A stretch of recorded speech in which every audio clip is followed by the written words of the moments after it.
Really a victory for South Korea. Arthur Erkiola reports. A massive fireworks display lit up the Pyongyang sky as North Korea ended its first day of celebrating the 60th anniversary of the truce that ended its war with the South. The nation's leader Kim Jong-un, who has made several public appearances lately to mark the occasion, watched with his officials. Earlier, Kim was out opening a new war museum in Pyongyang. He was there with Chinese Vice President Li Yanqiao, who was in the city for the festivities. And with that, the victorious Fatherland Liberation War Museum was officially opened. Kim and his delegation headed inside, passing a giant statue of his grandfather, Kim Il-sung, who launched the 3-year war which ended in 1953. The museum features videos, dioramas, photographs, and statues depicting the war which the North hails as a victory. But over in Washington, U.S. President Barack Obama, who is paying tribute to veterans of the war at a memorial, had a different take on the events.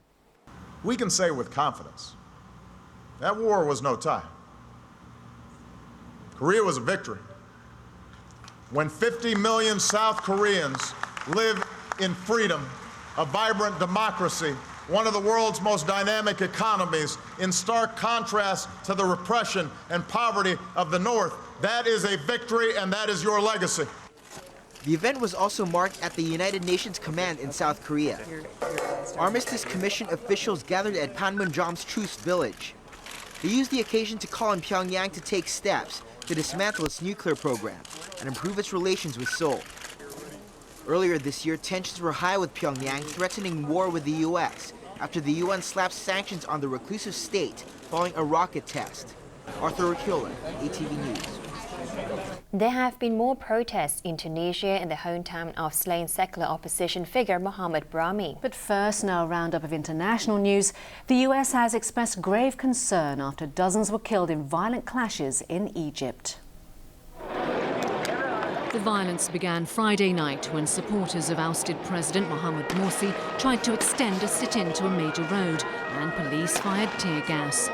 But Egypt's General Prosecutor's Office claims that Morsi supporters fired at police first.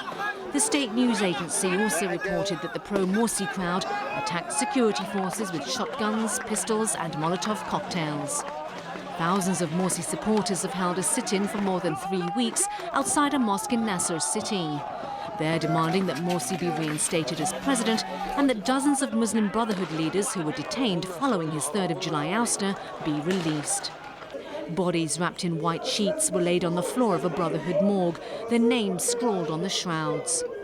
Washington, treading a fine line with an important Arab ally and recipient of over $1 billion a year in American military aid, urged Egypt to pull back from the brink and called on Egyptian security forces to respect the right to peaceful protest.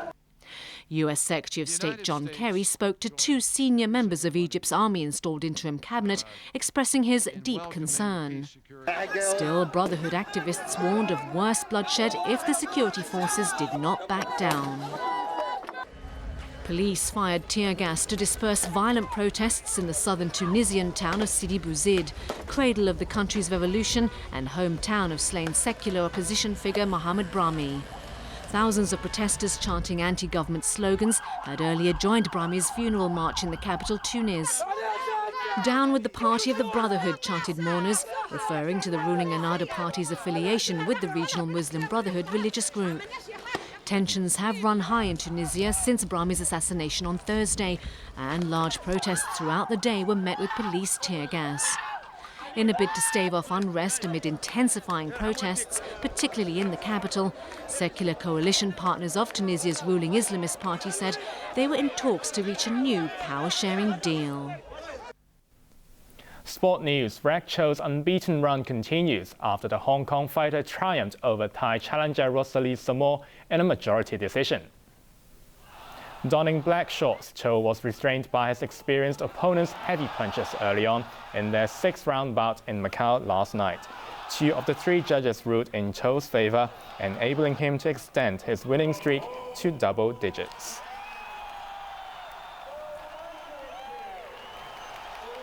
American Brent Snedeker heads into the final round of the Canadian Open with a one-stroke lead.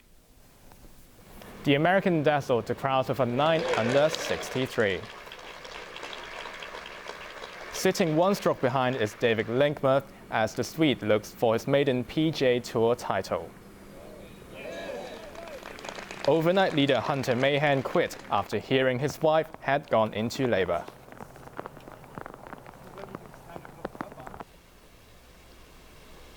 The weather forecast for the next few days.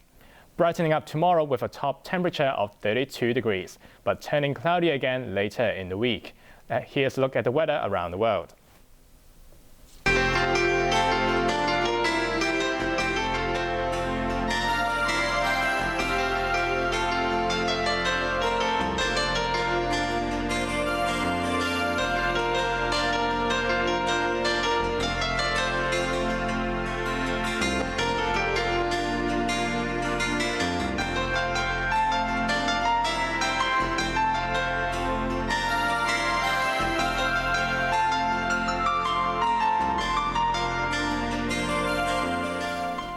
That's our main news for Sunday night. We'll have an update at 9. I'm Edna. I'm Raymond Yeung. And I'm Anne-Marie Sim. Thanks for watching ATV. Good night. Good night.